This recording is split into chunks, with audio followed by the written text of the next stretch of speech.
This is Sarah Junick with Drilling Contractor. I'm at the 2019 IADC Onshore Conference in Houston. I'm with Ken Bullock. He's the shareholder with Munch Hart.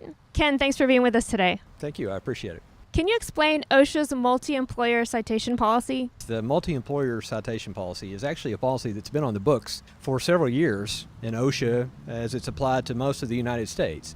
The new difference that we have now is that the Federal Court of Appeals that covers Texas, Louisiana, and Mississippi just ruled at the end of last year that employer citation, multi-employer citation policy can now be applied in Texas, Louisiana, and Mississippi, an area where it had not been applied in the past. The issue with the multi-employer citation policy is, unlike this typical situation where one employer receives a citation for a hazardous condition to which its employees are exposed, the multi-employer citation policy allows OSHA to, for example, issue a citation to a general contractor or another employer who is actually at the work site where work is being done, but doesn't have that direct employee-employer relationship with the employees who are actually exposed to a hazard. So what is the impact on upstream projects?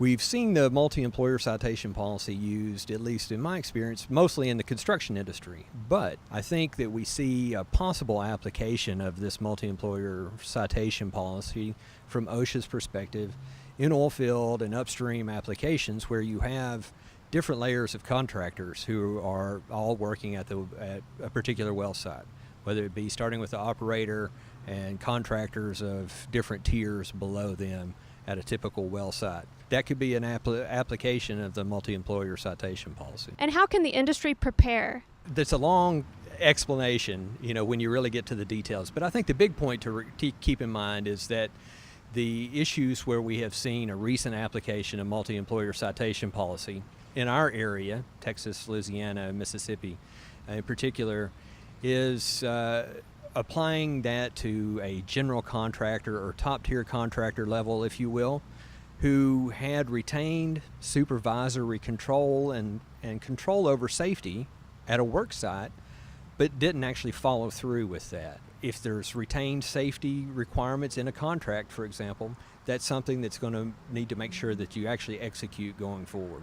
Thanks again, Ken, for being with us. Thank you. I appreciate it. And thank you for watching drillingcontractor.org.